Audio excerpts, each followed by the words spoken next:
Sulit phones ngayong 2025. Siyempre lahat naman tayo gustong makatipid pero lahat din tayo gusto ng magandang smartphone. Nasa tamang video ka kasi marami na rin akong nasubukan at ngayon, sasabihin ko sa inyo yung mga pinakasulit, bumaba na yung presyo, walang tapon sa listahan na to. From flagship to mid-range to entry-level and below 5,000 pesos, may mga solid phones akong marerecommend sa inyo. Hindi lang din to focused sa mga gamers. Meron din para sa mga gusto ng pang all-around phones, camera-centric phones, kakaibang phones. Kaya I suggest na tapusin nyo tong video.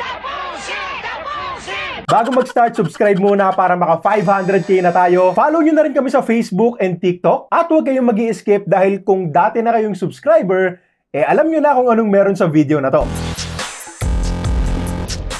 Okay, so unahin muna natin yung mga flagships or yung mga dating sobrang mahal, 70,000-80,000 peso phones na bagsak presyo na ngayon, pero maganda pa rin. Una sa listahan ko dyan, Samsung Galaxy S23 Ultra for less than 40,000 pesos. Ito yung best deal para sa akin pagdating sa mga high-end phones. Kasi dating 82,000 pesos tong phone na to. And kahit sabihin pa natin na magto 2 years old na, high-end phone pa rin talaga hanggang ngayon at sa mga susunod pang taon. Flagship chip, flagship build, flagship display, flagship camera performance. Sa totoo lang, hindi rin naman gaanong nalalayo kumpara dito sa latest ngayon ng Samsung na S24 Ultra. And sure, pwede nating sabihin na paparating na rin naman ang S25 Ultra probably by Feb or March. Pero 40,000 pesos para sa ganitong klase ng phone na may solid software support din hanggang 2028, sobrang good deal nito para sa akin. Now, alam ko na may mga magko-comment ng green line issues na hindi ko babaliwalain kasi issue naman talaga yan. Pero hindi lang yan Samsung halos lahat ng brands naka-encounter din ng ganito. Actually, pinakamarami ang OnePlus. At kahit nga iPhone, hindi lang green line, green screen pa ang inabot. Also, sa mga nabasa ko, hindi na rin ganun ka-widespread yung ganitong kaso sa S23 Ultra pataas, unlike sa S22 Ultra pababa. But yes, take note na lang din na posible ngang mangyari yan at napakasakit kapag nangyari nga. Actually, kahit sa latest S24 Ultra, may ilan na rin na ganito yung nangyari. Yung sa akin, okay na okay pa naman, walang problema, even after almost 1 year of use. So, i-advise ko na lang din na i-turn off natin yung auto-updates. Magbasa muna tayo sa mga groups or sa mga forums kung okay ba talaga yung update bago natin i-install. Kasi makakatulong yan para maiwasan yung ganitong problema. Yung S24 series, medyo bagsak presyo na rin. S24 and S24 Plus, nasa 38 to 49k na lang. Dating 54 to 69k yan. But honestly, or personally, since magkakadikit lang naman yung presyo nila, mas pipiliin ko yung S23 Ultra kumpara sa base S24 and S24 Plus.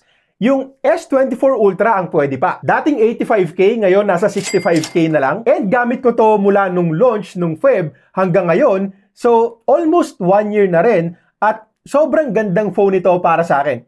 Sasabihin ko na sana na best Android flagship phone to this year. Pero bigla kasing lumabas ang Vivo X200 Pro na posibleng tumalo dito. Kakarating lang din sa akin so hindi ko pa masasabi kung totoo. So ang masasabi ko lang ngayon, S24 Ultra yung tipo ng flagship na hindi ka makukulangan sa mga susunod pang taon. Solid battery life, performance, display, one of the best sounding speakers din, one of the best software experience with 7 years na software support. So 65k is actually a good deal kahit pa sabihing parating na ang S25 Ultra. Isang dating flagship din na bagsak presyo na ngayon, ang iPhone 13. Pwede natin itong mabili sa Lazada store ng Beyond the Box for less than 28,000 pesos na lang. Halos kakagawa ko lang din ng video tungkol dito at eto yung iPhone na swak sa'yo kung first time mo. Gusto mong mag-try or mag-switch sa iOS? Anong meron? Gusto mo namang ma-experience ang iPhone nang hindi ka gumagastos ng 50, 60, 70,000 pesos para sa latest model?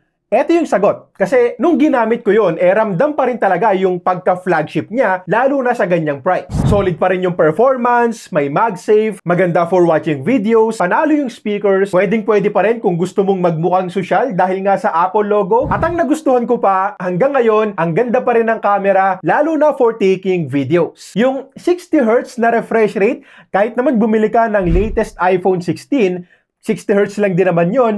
So, kailangan mo na talaga yung tanggapin kung magna non-pro iPhone ka. Tapos, yung ilang mga cons pa, naka-lightning port pa rin yun at tulad lang din sa mga latest iPhones, mababa yung 128 gigs na storage. So, kailangan mong mag-backup and delete from time to time. Pero, yun nga, kung gusto mong makasubok ng iPhone sa mas murang halaga, eto yung sulit para sa akin. Gusto mo naman ng mas mataas, pwede rin ang iPhone 15. 43K plus na lang yan sa Beyond the Box Lazada. Yan na rin yung lowest price na nakita ko online. And few months after nung launch, nakakita na rin tayo ng discounts sa latest iPhone 16 series. Now, kung flagship killer naman ang hanap mo, or actually, flagship phone din talaga to ng Poco, pero di hamak na mas mababa ang presyo. Ang ganda ng deal ngayon sa Poco F6 Pro. 21K plus, naka 12 gigs of RAM and 512 gigs na storage ka na. Kung gusto mo ng 1TB at 16 gigs na RAM, pwede rin naman at around 28K. Personally, okay na sa akin yung 12/512.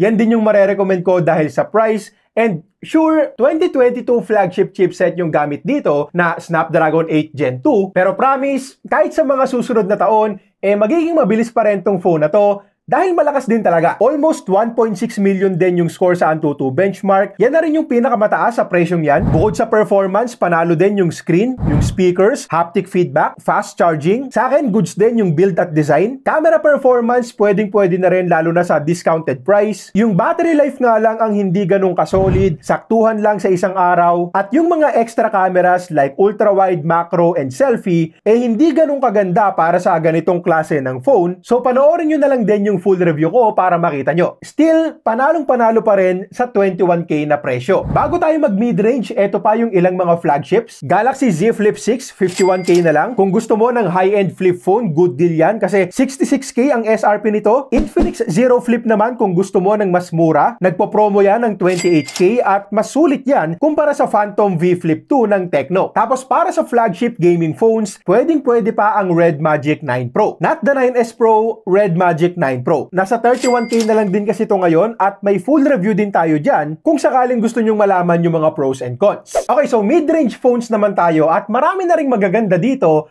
para sa iba't ibang uri ng tao. What?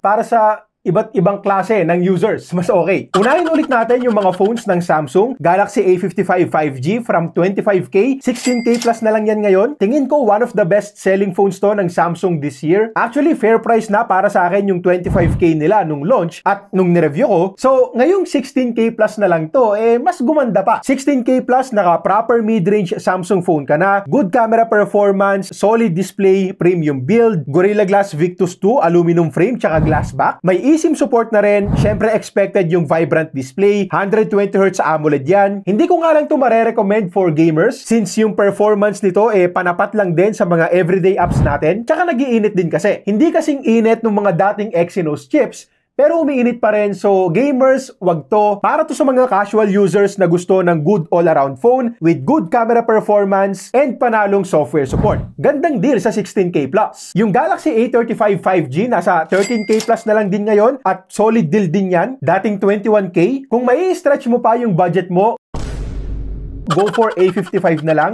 Mas okay yon. Sulit yung idadagdag mo para doon. Pero kung below 15K lang talaga yung budget, tapos gusto mo ng Samsung phone, maganda na rin to. May 4K recording na rin sa front-facing camera na bihira sa ganitong price. Tapos yung 13K plus mo, 5 years na rin yung software support from Samsung. Hindi malabo na makulangan ka na sa performance niyan after 5 years, but still, malaking plus pa rin yan para sa 13K plus na smartphone. Sa Tecno naman, may magandang deal din. Yung Tecno Camon 30 Pro 5G nasa 13K plus na lang. Kumpara sa A35 ng Samsung, di hamak na mas maganda yung performance dito. 120Hz AMOLED display na rin naman. Maganda rin yung camera, mas mabilis mag-charge. Pero malayo yung agwat nila pagdating sa software support. Hindi lang sa tagal, pati na rin sa dalas ng updates, malayo-layo rin talaga. So, depende yan sa gusto mo. Kasi dito, mas pang all-around siya kasi goods din yung performance for gaming. Samantalang sa A35, talagang wag kang maglalaro ng games doon. Speaking of gaming, andyan din ang Infinix GT20 Pro. Ito talaga para sa mga gamers. Lowest price na nakita ko dito ay 13K plus. Tapos may mga pagkakataon din na nagbibigay sila ng gaming kit like phone cooler, case, tsaka finger sleeves. May mga features din dito na goods para sa mga gamers like frame interpolation. Actually, dito ko unang nasubukan yan. Tapos meron na rin ngayon sa mga latest Red Magic phones. May bypass charging din, malinis yung software. Custom skin kasi ng Infinix ang ginamit para dito. No ads, no bloatwares. Pero take note pa rin sa mga gamers dyan na umiinit din to. So, hinay-hinay pa rin dapat. At kung maglalaro ka ng demanding games, gamitan mo na lang din ng phone cooler. Balik tayo saglit sa upper mid-range. Ang Realme may isang maganda rin. Realme GT6, SRP niyan 35K. Nabili ko yung sa akin ng 30K dahil sa mga vouchers. At ngayon, pwede na lang nating mabili for 26,000 pesos. Honestly, medyo alanganin talaga yung 35K price point nito nung launch. Lalo na, 256 lang yung storage. Pero ngayong 26K na lang to, mas palag-palag na. Maganda rin kasi yung gamit na chipset, Snapdragon 8S Gen 3. Maganda yung display and speakers, camera goods din. Tapos yung battery nito mas malaki din kumpara sa iba, 5,500 mAh yan. At alam din naman natin na pagdating sa battery optimizations, angat din ng Realme, so maaasahan din natin yung makunat na battery. Tinignan ko rin yung presyuhan ng iba pang mga Realme phones ngayon, pero eto lang talaga yung goods para sa akin at ganun din yung sitwasyon pagdating sa Honor. Well, hindi pa naman ganun kalaki yung price cut nitong Honor 200 Pro. Naging 26K na lang from 30K SRP, pero magandang deal na rin. Good camera performance, maganda yung design, battery life, hindi ganun kaganda, saktuhan lang din for a day of use. Yung charging ang nagustuhan ko, lalo na may wireless charging din. So, para na rin talaga siyang flagship phone sa mas mababang presyo. And also, unlike sa Realme GT6, 512 gigs na yung internal storage dito. So, okay na rin para sa 26K na price. Isang mid-range ng Xiaomi, bumaba na rin yung price. Redmi Note 13 Pro Plus, dating 21K, 15,500 pesos na lang ngayon. Goods yung camera niyan para sa price, okay performance din for everyday use. Kung gamer ka, wag to, Poco na lang. Panalo yung design at build kasi may IP68 water and dust resistance. Tapos, may Gorilla Glass Victus pa yung display. Kung gusto mo ng magandang curve display, eto rin yung pwede. 120Hz curve AMOLED yan. Battery life, sakto lang. So, ang magdadala sa battery and charging ay yung charging speed na 120 watts. Cons dito, selfie camera, hindi ganun kaganda para sa isang Pro Plus na smartphone. At ang katapat naman nito ay itong A55 ng Samsung. Talagang naglalabanan sila sa halos lahat ng aspeto, though mas gusto ko tong A55 dahil sa front-facing cam. Sa mga naghahanap naman ng kakaiba at fresh experience sa smartphone, may konting pagbaba na rin sa price ng Nothing Phone 2A, 2A Plus at CMF Phone 1. Nothing Phone 2A Plus, slightly upgraded version to ng Nothing 2A. From 25K, pwede na lang nating makuha for 22K kapag naka-promo. Best features dito yung makunat na battery, malinis at napakagandang software experience. Feeling mo, swabe lang lahat pag ginagamit mo. And syempre yung napaka-unique na design na meron pang ilaw-ilaw or glyph interface. Itong Nothing Phone 2A naman, same lang din. Slightly higher lang yung performance ng Plus version and upgraded na rin yung front-facing camera doon. Pero kung wala ka namang pake sa front-facing cam, pwedeng eto na lang din yung piliin mo para mas makatipid ka. 19K yung SRP nito for 8128 at ngayon, pwede na lang nating makuha for around 16K plus kapag naka-promo. CMF Phone 1, eto kakaiba rin. Same naman sa mga Nothing phones, yung main selling points nito, unique and fresh smartphone experience din, pero ang kakaiba dito, napapalitan naman yung back cover, tapos pwede rin natin kabitan ng iba't ibang mga accessories like lanyard, card holder, stand, at iba pa. Lowest price na nakita ko dito ay around 13,000 pesos. At again, kung gusto mo ng kakaibang smartphone at solid na software, I suggest na panoorin mo yung full review ko dito at pati na rin sa mga Nothing phones. Okay, so syempre, hindi rin pwedeng mawala dito ang Poco phones. Actually, sila talaga yung pinakasulit para sa akin dahil sila yung malakas magbagsak ng presyo online. Poco F6, masasabi rin natin na flagship killer, lalo na pagdating sa performance. Snapdragon 8S Gen 3 with over 1.4 million Antutu benchmark score. Maganda rin yung display, syempre, 120Hz AMOLED, dual speakers na rin, malaking RAM, malaking storage, mabilis mag-charge. Parang Poco F6 Pro na rin talaga na mas less lang ng konti, syempre. Cons, walang headphone jack and micro SD card slot. Umiinit din sa mga demanding games so phone cooler din dapat pag ganon. And yung front-facing camera limited pa rin sa 1080p video recording. Lowest price ng F6 na nakita ko, 15,499 sa 8256. Tapos 16,499 naman para sa 12,512. So kung bibili ka, yung higher variant na, kasi sa 1K na idadagdag mo, dodoble na yung storage plus 4 gigs pa yung RAM. And siyempre, ang pinakapanalong deal para sa akin, sulit phone ng taon, buong taon kasi January to ni-launch, Poco X6 Pro. Grabe, walang tumibag sa phone na to pagdating sa pasulitan. Kung SRP ang labanan, yan, may mga lalaban sana. Pero sabi ko nga kanina, ang lakas din kasi nilang mag-sale online. So, ang nangyari, kahit na may magagandang lumalabas na bago, over time, pababa na rin ng pababa yung presyo nito, kaya ang hirap na rin talagang talunin. Online to kasi kung sa mall ka bibili tapos SRP, ibang usapan yan. Tulad ng ibang Poco phones, panalo din yung performance dito. Isa sa pinakamalakas din para sa ganitong presyo gamit yung Dimensity 8300 Ultra. Maganda rin yung display, speakers, good battery life and fast charging. Tapos yung camera, honestly, hindi naman ganun ka-impressive kung SRP ang usapan. Pero dahil nga sa promo price na 12 to 13,000 pesos, goods na rin talaga. Para sa cons, limited lang sa 1080p yung front cam, yung ultra-wide and macro, pamparami lang talaga ng camera at pwede ring mag-init sa mga graphic-intensive games. Singit ko na nga rin pala yung giveaway natin. Meron tayong dalawa, Tecno Spark 30 tsaka Nubia Neo 2. At ang kailangan lang gawin, i-comment mo yung pinakasulit na phone para sa'yo. Dapat din Tagalog or Taglish. Ayoko nung mga AI-generated na comments. Tapos, wag na rin po tayong magdrama sa comments kasi random yung pagpili natin ng winners. At wag na rin kayong mag-comment nung mga sana manalo, sana ako mapili, para hindi magka-idea yung mga nagbabasa lang ng comments at hindi naman talaga nanonood ng video. Pili tayo ng dalawang mananalo sa December 24. Sa mga naghahanap naman ng tablets, sobrang panalo pa ng Xiaomi Pad 6. Starts at 11K na lang yan ngayon. Paparating na rin naman ang Xiaomi Pad 7. So kung may budget ka, mas maganda nga kung aantayin mo na yon. Pero kung gusto mong makatipid, okay na okay pa tong Pad 6 for basic apps, casual gaming, Mobile Legends. Magiging mabilis pa rin yan at maganda pa rin for media consumption. Full review na lang din dyan sa may description. Kung below 10K naman yung budget, andyan din ang Redmi Pad SE. Less than 7K na lang for a decent tablet. Okay din yan kung watching videos lang, pwede sa mga chikiting, actually yan yung gamit ng anak ko, pero wag na yung gaming. Pad 6 na lang kung gusto mong magamit for games like Mobile Legends. Okay, so next naman natin yung mga budget phones. Mga sulit na phones under 10,000 pesos. Kung gusto mo ng phone na may 5G under 10K, pinaka-marerecommend ko ang Poco X6 5G. Iba pa yan sa Poco X6 Pro sa mga hindi nakakaalam. Yung 8256 nito from 15K, 9,799 na lang kapag naka-promo. 10,799 naman sa 12,256. At sa totoo lang, kung kaya pang i-stretch yung budget, syempre mas okay kung mag-X6 Pro ka na lang. Pero kung fixed na talaga sa 10K below, eto yung maganda. Best features nito para sa akin, lalo na't under 10K na lang. Una, camera. Decent camera talaga to sa 10K na presyo. At take note na capable din to for 4K video recording na halos hindi talaga natin makikita sa ganyang price. Yung performance naman, hindi kasing lakas ng X6 Pro syempre. Actually, medyo malayo-layo din yung difference. Kaya nga mas nire-recommend ko yung X6 Pro. Pero kung ikukumpara to sa ibang mga kakompetensya sa ganitong price, na usually naka Helio G99 lang, lamang pa rin talaga. Battery life is good, ang bilis lang ding mag-charge, sobrang panalo din ng display, 120Hz AMOLED. Tapos sa cons, ang daming bloatwares, selfie cam hindi kagandahan, but since bumaba na nga yung price,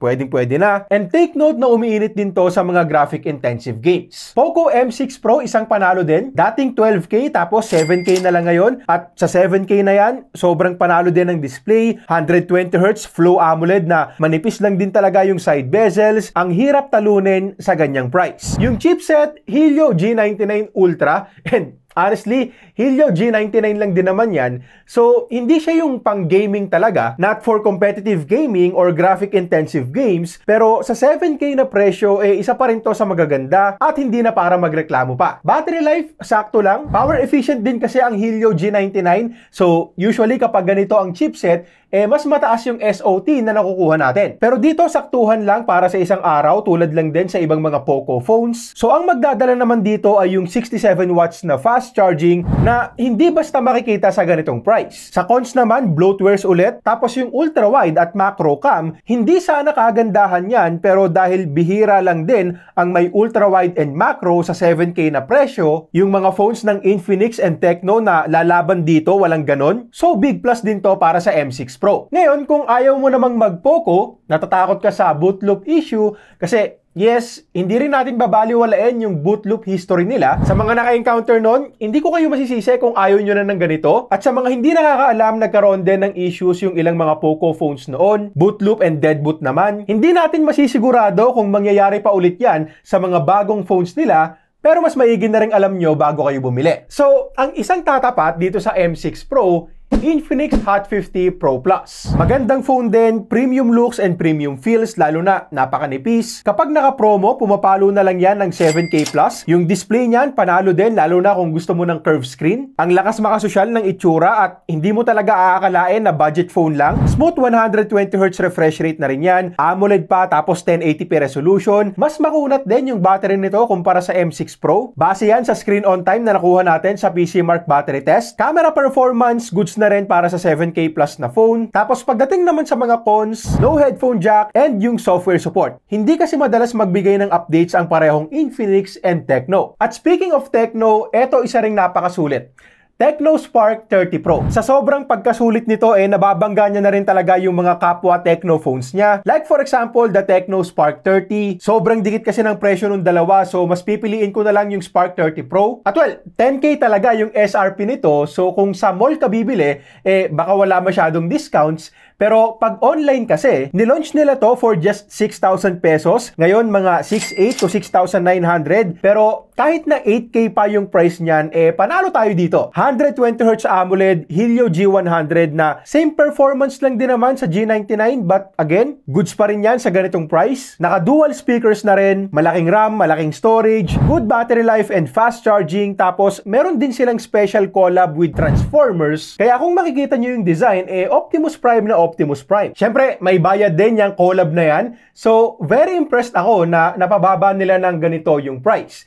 Cons, siyempre hindi pa naka 5G and yung software support ulit. Hindi matagal at hindi madalas yung software updates ng Tecno, though to be fair naman, ini-improve nila yan unti-unti. At para naman sa mga naghahanap ng sulit phones under 5,000 pesos, meron akong dalawa. Isang sulit, itong ZTE Blade A75 na in-offer ng Smart. 4,999 pesos na lang to ngayon, tapos 5G na. Chipset is the Unisoc T760 na may kalumaan na rin, pero nakakakuha pa rin tayo ng over 460k na score sa Antutu benchmark, na mataas na talaga para sa ganitong price and goods na rin sa mga less demanding games like ML and HOK. Display is decent. As expected, 720p lang yung resolution, pero naka 120Hz naman. Personally, mas gusto ko yung kahit 60Hz lang, pero 1080p yung resolution. Also, naka Widevine L3 lang, so SD playback lang tayo sa Netflix. But still, panalo pa rin para sa price. Battery life, not bad. Matagal nga lang i-charge, 10 watts lang kasi. Yung storage, hindi expandable, but UFS 3.1 yung ginamit, and big plus yan sa 5K na price. Sa camera naman, kahit na sobrang laki nito, hindi pa rin para mag-expect ng sobra. Usable naman kapag maliwanag, wag na lang talagang asahan in low light. Tapos may 4K 30fps pa to na video recording, though usable lang din yan kung meron tayong tripod or gimbal dahil wala naman tayong OIS and DIS, so maalog talaga yung kuha. 5G connection din yung isa sa main selling points. Bihira din ang 5G under 5K. And para sa iba pang mga cons, isa lang yung speaker at hindi rin kagandahan, so parisa na lang natin to ng wireless earbuds. Still, one of the best deals pa rin na makukuha natin under 5K SRP. SRP yan ha, so kung gagamitan pa natin ng vouchers, pwede nating makuha for 4,700 or 4,800. At ang isa pang panalo under 5K, ITEL RS4. Sobrang sulit din ng phone na to at nagustuhan ko to kasi pwedeng-pwede siya sa mga gusto ng budget gaming phone na nasa 5K lang ang budget. Kumbaga, makakapag-ML ka na, makakapag-HOK ka na ng maayos under 5K. 4,999 lang yung 8128 kapag naka-promo. Naka-Helio G99 na rin, which again is goods na for casual gaming. Maganda rin yung thermals na nakuha natin. Malaki na rin yung RAM, malaki yung storage. 45 watts yung charging speed. Tapos may bypass charging pa para sa mga magdamagan kung maglaro. 120Hz display na rin yan, dual speakers pa. Hindi kagandahan yung camera pero gets na natin yan. Ilan pa sa mga cons? 720p lang yung resolution at hindi pa rin siya naka 5G tulad nung sa Smart ZTE A75 kanina. And also wala nga rin palang malinaw na pangako ang ITEL pagdating sa software updates. Kung may stretch pa natin yung budget, go for Spark 30 Pro 5G na lang. Malaki-laki yung iaangat nun sa experience mo. Pero kung limited lang talaga sa 5K yung budget, ito yung personal choice ko. At yun, yan na yung listahan ko ng mga sulit na phones, magagandang phones, at bagsak presyo na ngayong 2025. Lahat ng links ilalagay ko sa description. Sana nakatulong tong video na to. Huwag kalimutang mag-subscribe at para sa iba pa naming mga videos, pili ka lang sa mga to.